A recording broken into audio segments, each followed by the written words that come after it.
puntos de vista para contarte las cosas tal como son. Bienvenidos a Es Cuestión de Ley. Queremos darle la cordial bienvenida a nuestro primer invitado de la tarde de hoy, licenciado Carlos Araúz García, banquero y economista, a quien agradecemos de antemano el espacio y tiempo que se toma para con esta audiencia de Es Cuestión de Ley en un tema tan importante como es precisamente ese análisis desde la perspectiva económica de los 100 primeros días de gobierno.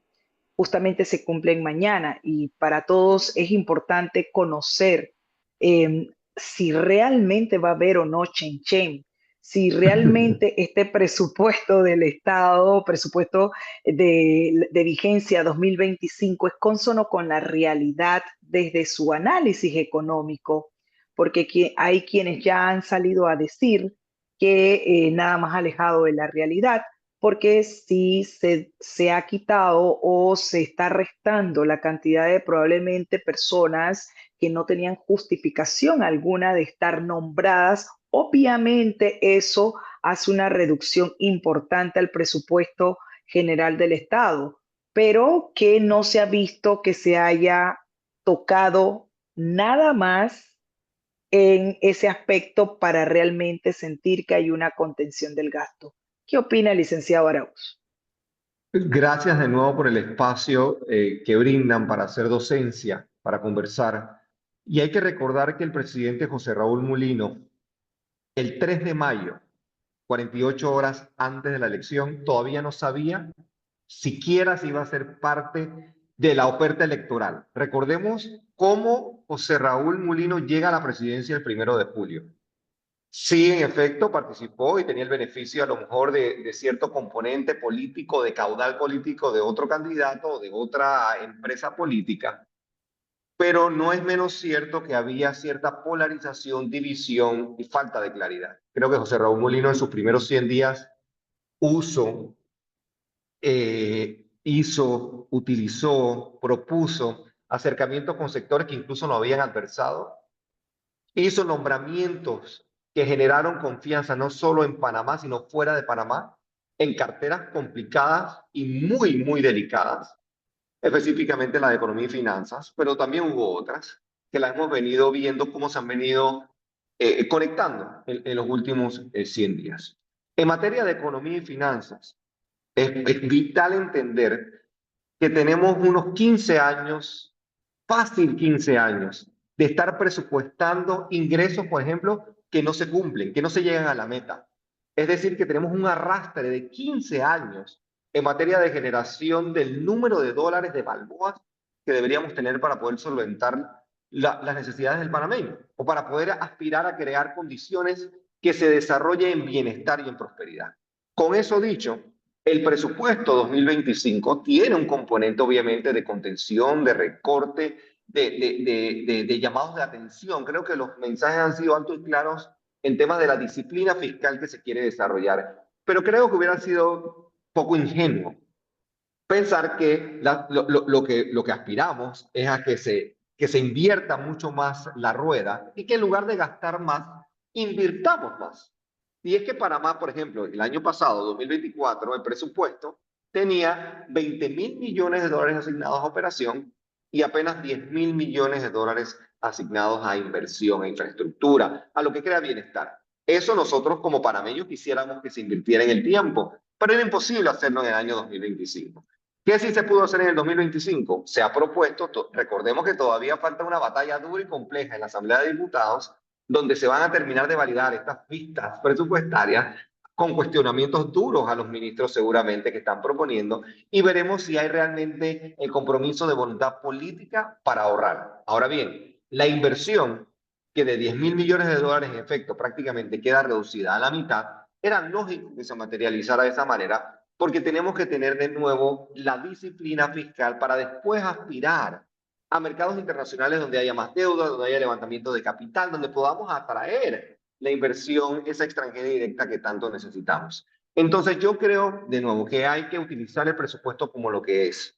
El presupuesto es una herramienta de guía, de orientación y de medición para hacer las cosas mejor. El presupuesto salir a criticar hoy el presupuesto porque tiene menos de inversión, más gasto, qué sé yo creo que es una es un ejercicio un poquito inmaduro.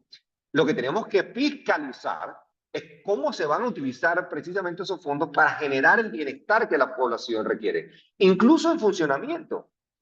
Lo que no podría pasar tampoco, no podíamos permitir que pasara, era las medidas de choque. Las medidas de choque, por ejemplo, que tomó el presidente Milei en Argentina. Algunas personas apelaban y querían, economistas reconocidos en el patio, que se tomaran esas medidas para poder entonces modificar, reducir la base de gasto. En Panamá somos un país mucho más pequeño, 80.000 millones de dólares en Producto Interno Bruto.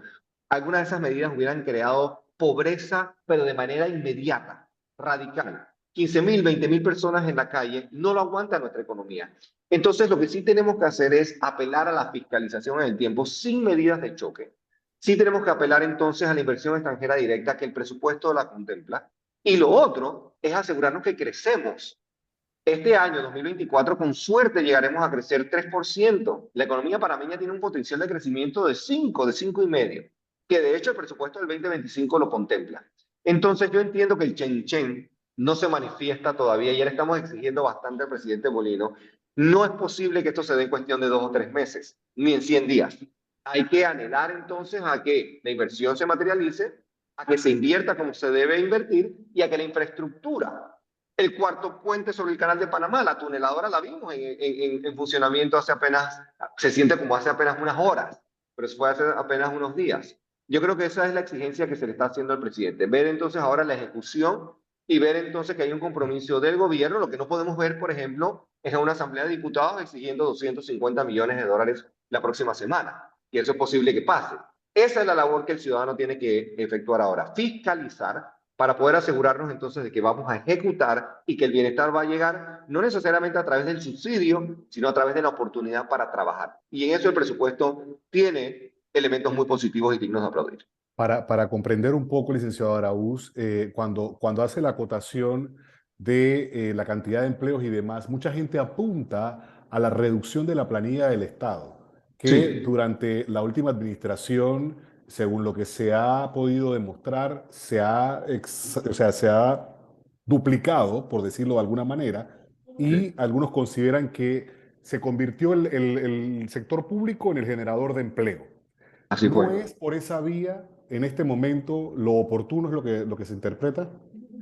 Lo que debe pasar de nuevo es una revisión pormenorizada de lo que trae productividad y eficiencia al país. Hay elementos que están comprometidos en ley, por ejemplo, ajustes salariales a profesores, maestros, doctores, enfermeras y demás, son parte de acuerdos que están ya reglamentados en ley, en norma. Esos son ajustes presupuestarios que no pueden tocarse. Lo que sí se puede tocar son los exabruptos, los escandalosos aparatos que servían para desviar fondos, como por ejemplo la descentralización paralela, la rendición de cuentas que la Junta Comunal de cada corregimiento debe hacer, la justicia a nivel de el manejo en fondos en las comunas, en las alcaldías. O sea, ese tipo de ajustes definitivamente se tienen que verificar y de hecho el ministro Chapman ha hecho un compromiso, igual el presidente Molino, de hacerlo así.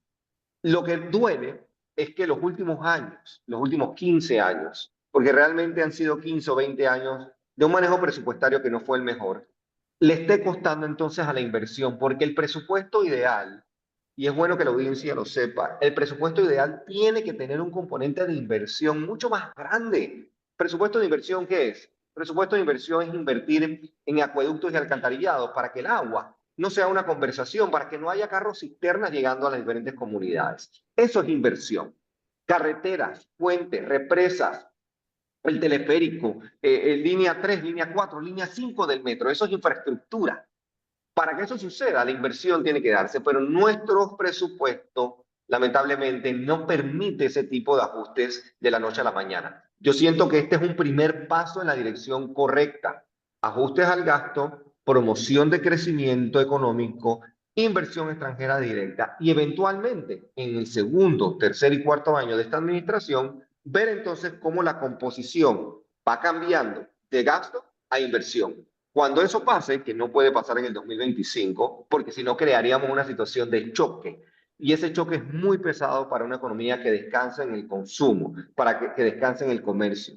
Entonces, pongámonos, yo creo, que en sintonía para entender que tenemos que vivir con visión país. No podemos vivir de nuevo del pan para hoy y hambre para mañana. Yo creo que se pudo haber estructurado un presupuesto de gastos mucho más controlados, mucho más reducidos, pero ¿qué hubiera creado eso en inmediatez? Quizás hasta inseguridad. Hemos sentido la inseguridad subiendo en Panamá, robos, golpes en bancos, carros que ven que salimos de un evento familiar y están con ventanas rotas. Eso lo estamos viviendo todos los panameños. Imagínense si se exacerba, si eso hubiese crecido con medidas de choque. Yo creo, reitero, hay que apelar a que el presupuesto sea utilizado como la herramienta que es para fiscalizar. Sí nos hubiera gustado ver mucha más inversión, pero las finanzas son endebles. Son muy débiles las que tenemos y las que esta administración ha heredado. Va a tomar un par de años ponerlas de nuevo en orden y por eso es que el grado de inversión, lamentablemente, para algunas calificadoras de riesgo, dos de ellas están en entredicho y ya una de ellas tomó la decisión de quitárnoslo. Hay que trabajar arduamente para recaudar impuestos, no más exoneraciones, no más regalos, no más subsidios y que la confianza retorne entonces al ambiente de inversión panameño. Esa es la palabra clave que hemos venido escuchando de manera sostenida, la confianza. Ahora usted habla Sí. de una inversión extranjera, licenciado, pero buscando referencia precisamente de lo que eso representó durante el trimestre de este año que corre o que Sí. decurre. El flujo de inversión extranjera directa en la economía panameña alcanzó un saldo de 878.4 millones, lo que representó un aumento del 36.3% en comparación con el periodo del año anterior.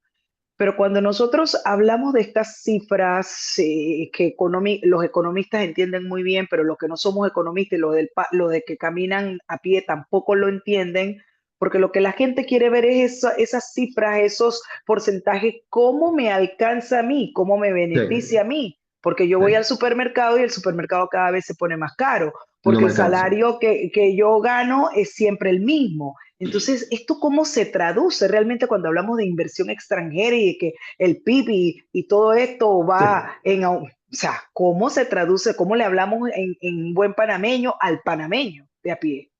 Es así, porque el aumento en el Producto Interno Bruto en el supermercado, pues no me lo van a considerar cuando voy a pagar, o la persona que está esperando el alquiler, o la persona, o el banco que exige la hipoteca, por más que el país refleje cifras macroeconómicas robustas o mejores, o sea reconocido internacionalmente con premios, no se traduce en el beneficio para el bolsillo. Yo entiendo eso. Sin embargo, para efectos de la inversión que se necesita en el país, para que haya trabajo y salarios más dignos, porque recordemos que los salarios en Panamá, para efectos de productividad, son bajos. Tenemos que hacer un esfuerzo para que el salario general suba.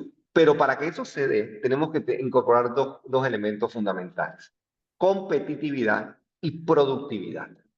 Los panameños que nos damos a esa tarea, obviamente, de salir a trabajar con ahínco y con ganas todos los días, también tenemos que reconocer algo: tenemos que invertir en tecnología para que la productividad suba. Y es lo que nos está pidiendo el presupuesto de este año. El presupuesto 2025 nos está pidiendo hacer mucho más con mucho menos. ¿Y eso qué es? Es ser creativo, es salir a la calle con otro tipo de disponibilidad, con otro tipo de ahínco. Y finalmente, ¿cómo apelar a ese cliente? ¿Cómo apelar a esa persona para que se traduzca en un mejor salario el beneficio? La inversión extranjera directa crea esas oportunidades, crea esos espacios para que haya salarios más nobles, más dignos, que nos alcance el dinero, que no dependamos de la tarjeta de crédito para llevar a la quincena, que es lo que está pasando hoy día, o del SUSU, o de pedir prestado para poder llegar de nuevo a poder pagar el alquiler. Hay un componente de nuevo que es reflejo. Sí, la inversión extranjera directa ha venido subiendo, pero no con la vibra del 2019, no con la energía prepandemia. Nosotros necesitamos, recordemos, hay dos elementos que en los últimos 15 años impactaron de buena manera la inversión extranjera directa: la expansión del canal de Panamá siendo uno de ellos, y la inversión en el sector minero, que ya no va a estar. Entonces tenemos que tener la sapiencia, la tranquilidad y la creatividad para capacitar a nuestra gente diferente, para que seamos entonces ese polo de inversión que está apostando al nearshoring, a que estemos más cerca de los grandes mercados de Estados Unidos, naturalmente, del norte de América, que son los compradores naturales, y que nosotros podamos facilitar, utilizar nuestra infraestructura para estar más cerca, para producir más y producir mejor.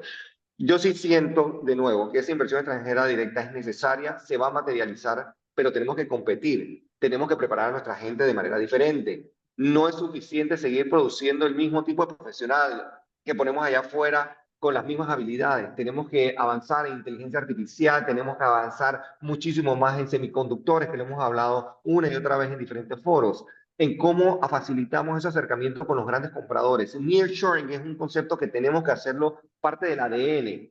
No es suficiente la posición geográfica, ni el centro bancario, ni tener un esquema que apela, digamos, a ciertas ventajas de índole fiscal. Los regímenes EMA y SEM son productivos, son provechosos para atraer la inversión extranjera directa, sí, pero no puede ser lo único. No puede ser un elemento de beneficio, de estructura fiscal o de facilitarle la vida a las personas que están trayendo estas empresas. No, aspiremos a que sean panameños los que trabajan para estas multinacionales, para estas multilatinas. Y eso va a tomar un tiempo de capacitación. Yo sí creo, reitero, la inversión extranjera directa tiene que ser diferente, tiene que crecer, tiene que haber un ambiente de confianza. Y creo que se toma con medidas específicas. No podemos seguir pretendiendo ser ese país destino de inversiones si no lo traducimos en acciones, por ejemplo, en el sistema de administración de justicia panameño. La impunidad no puede seguir rampante en nuestro país. Tenemos que mandar ese tipo de mensajes para que nos crean, no solo el discurso, sino en acciones que se trasladen entonces a que van a ser un país donde se castiga la corrupción. Bueno, entonces háganlo, demuéstrennos que lo pueden hacer. Y yo siento que Panamá tiene todas las herramientas para hacer ese destino. Permíteme, Ricardo, antes de cederte la palabra, porque precisamente el licenciado Araúz ha hecho mención de temas importantes en donde vimos que el presupuesto 2024 priorizó, por ejemplo, en inversión social, en independencia judicial y en educación. Si Sí. esos elementos son importantes en materia de presupuesto y ahora estamos hablando que se va a priorizar en la inversión extranjera, yo quisiera saber si también es importante o sigue siendo importante priorizar dentro del presupuesto de este año y el que viene en independencia judicial, en educación y Seguro. en inversión social. Por supuesto que sí, por supuesto que sí. Y la inversión social no debe ser interpretada como gasto social. Yo creo que nos hemos acostumbrado mucho de nuevo. Es difícil, es difícil conciliar la necesidad porque nuestros hermanos panameños y panameñas, yo creo que a veces viven realidades que muchas veces en oficinas refrigeradas no se conocen. Hay panameños pasando hambre hoy día. Hay panameños que tienen que espaciar sus comidas.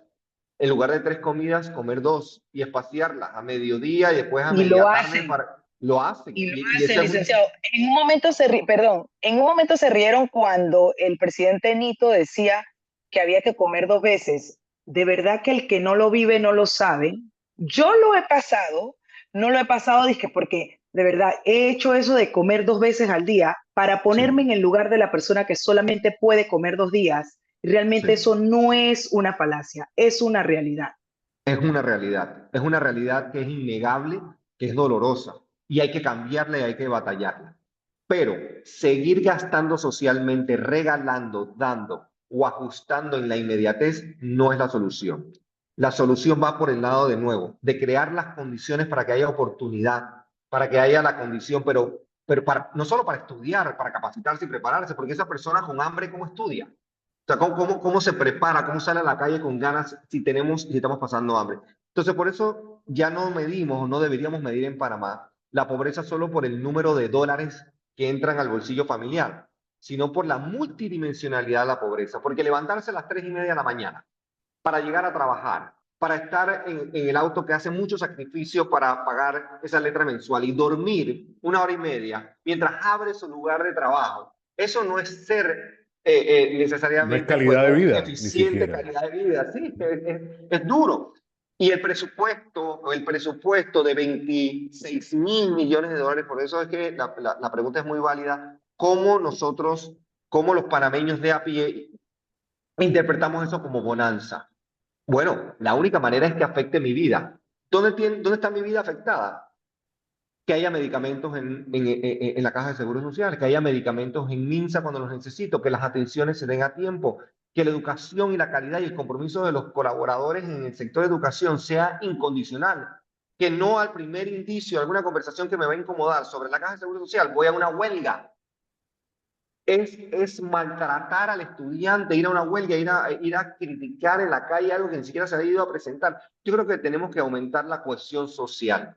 No nos estamos confiando las palabras que nos decimos, no entramos en conversaciones robustas y sensatas y sinceras, porque no creemos, porque no hay fe y confianza del otro lado de la mesa. Entonces, para que el panameño coma 3 veces al día, para que tengamos calidad de vida, para que tengamos acceso a medicamentos, que tengamos agua, tenemos que hacer un esfuerzo gradual en el tiempo y convertir más a la inversión en lugar de gasto la intención de un presupuesto. Eso tiene que pasar, pero no puede pasar de la noche a la mañana porque si no creamos una situación entonces hasta aún peor. Es importante reconocer el esfuerzo que se está haciendo, que será suficiente a la medida que sepamos invertir y gastar adecuadamente. Ojalá que sea la oportunidad para proveer mejores días para más panameños esta de la presupuesto 2025. Ahora, no quisiera dejar de preguntar mientras esto es una realidad hacia donde Sí. debe enfocarse la atención y los esfuerzos y se espera también la posibilidad de esa inversión extranjera. ¿Qué pasa con el inversionista local? ¿Cuál es la realidad? Porque así como hay mucha gente Buen pasando punto. hambre, que es una realidad como lo ha manifestado Edna, hay mucho empresario que cambió su condición de vida, su condición, obviamente su condición económica, y de ahí viene todo el cambio estructural de lo que él tenía como un nivel de vida. ¿Cuál es la Sí, realidad? hay duros momentos que se están viviendo a nivel privado, especialmente con la empresa pequeña, la microempresa y la mediana empresa. Si nos ponemos a analizar la capacidad, por ejemplo, de generación de flujo en el microempresario, lamentablemente pasa también por un componente de informalidad. En Panamá nos hemos convertido de nuevo, el gobierno en un empleador, llegó a ser hasta el 12% de la clase formal trabajadora, y por otro lado entonces informales. Casi el 54% de esa contratación o de esa gestión de crecimiento personal, monetario, financiero, se da a través del sector informal. Más gobierno y más informalidad es una receta para el desastre de la persona en el sector privado que quiere invertir. Ese inversionista que quiere y que desea que su país le vaya bien, sin embargo tiene miedo y tiene aprensión. El sector privado necesita garantías de que va a haber sostenibilidad y que va a haber inversión para que la persona pueda generar ingresos y así gastar y así consumir. Esa confianza en el sector inversión privado está pasando por un momento de ajustes importantes, por múltiples razones. La banca, la banca panameña está pasando también por un momento de revisión y los crecimientos que se están dando. Por eso es importante aterrizar cuando se habla en cifras macro. Sí, usted va a leer que la superintendencia de bancos reporta crecimiento, pero ¿en qué rubro? Usualmente el crecimiento ha sido quizás para los grupos más tradicionales que están cómodos financieramente hablando. Pero la base de la pirámide está pasando por un momento muy complejo. Tasas de interés preferenciales que tienen que definirse en las próximas semanas para ver si puedo o no puedo comprar una casa. Ese tipo de conversaciones que son duras, que son difíciles, el sector privado panameño que quiere invertir. Recordemos que el ejemplo que estamos utilizando, el sector construcción representa el 16% de la economía panameña. ¿Cómo un promotor inmobiliario tiene la certeza de que va a estar ahí la sapiencia, la tranquilidad, el objetivo ese final de que él coloque su casa y pueda venderla? No tenemos esa tranquilidad ahora. Entonces es fundamental para la inversión local, la panameña, la paz, la tranquilidad, la certeza que va a haber entonces una ecuanimidad en el mercado de oportunidad, de promoción, de crecimiento y de gasto, de que todos gastemos. Para que eso pase tiene que haber seguridad, seguridad en las calles, certeza en la seguridad de la administración de lo jurídico, tiene que haber tranquilidad en las finanzas, en que la banca panameña siga siendo comprometida y robusta. El presidente de la República, José Raúl Mulino, anunció un fideicomiso para precisamente inyectarle a la microempresa y a la pequeña empresa caudal de dinero. Ese dinero no ha llegado, ese dinero no se ha materializado. Entonces hay que también, hombre, emplazar a las autoridades para que la ejecución, no solo el discurso está muy bien, hay que aplaudirlo y hay que reconocerlo. Ahora nos toca ejecutar y la acción para que el dinero permee, para que el microempresario tenga y para que el pequeño empresario se atreva a invertir. Si no hay esa certeza del gasto y la inversión, no va a haber entonces certeza de la inversión en el sector privado local panameño. Ahora, licenciado, hay una situación cierta que tampoco podemos oslayar, y es que cuando se habla de contención del gasto, La gente se pregunta, caramba, contención del gasto, ¿eso en qué se Sí, traduce? Por ejemplo, vemos la suspensión del subsidio de viviendas que se ha dado, gente que ya estaban con sus casas prácticamente aprobadas, un sueño de todo ser humano, de tener un techo donde vivir, así sea que lo pague en 30, 40 años. Ahora resulta que al retirársele o al suspenderse el subsidio, dígame usted, esa gente, ¿qué hace? Un ¿qué sueño hace? que se fue al piso. Entonces, la palabra contención, cuando la escucha el ciudadano de a pie, preocupa y preocupa mucho, porque esa contención, ¿a quiénes impacta realmente? ¿A quién afecta esa contención del gasto? Es así. La contención del gasto debe interpretarse como cualquier tipo de ajuste, reducción o modificación a gastos innecesarios, a gastos superfluos, a gastos que no generen bienestar. Léase botellas, personas que no van a trabajar pero sí van a cobrar los 15 y los 30. Ese tipo de ajustes son necesarios para que precisamente el recurso se pueda readministrar. La contención del gasto no puede pasar por afectar la calidad de vida o el bienestar y la prosperidad, el chance a la prosperidad del panameño. El ejemplo que traemos a la palestra sobre el bono solidario. El bono solidario no puede darse en la medida de que las finanzas sigan siendo débiles y las finanzas públicas endebles que estamos viviendo pasan por otro momento. Pero este es el momento entonces que llama y apela a la creatividad, tanto del sector promotor inmobiliario, en este ejemplo, como del sector gubernamental. Hombre, no puedo desembolsar. Pues hay otras maneras, hay otras avenidas. Quizás hacer más colaboración, quizás tenemos que a lo mejor subsidiar la parte de la tasa de interés y no necesariamente desembolsar a la promotora. Hombre, enfocarnos en lo que realmente es social.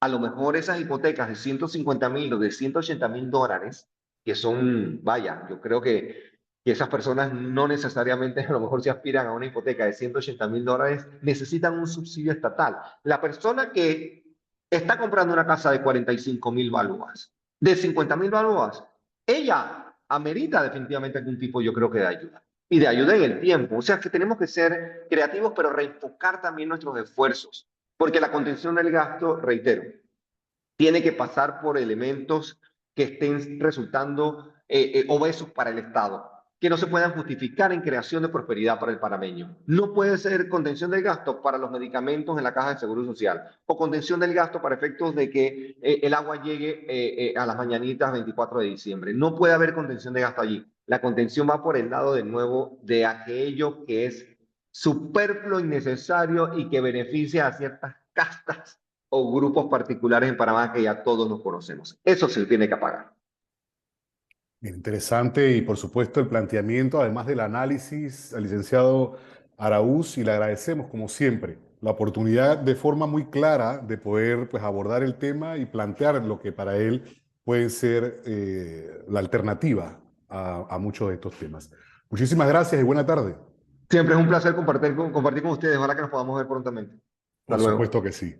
Vamos a irnos a nuestra primera pausa, Etna, para regresar con nuestro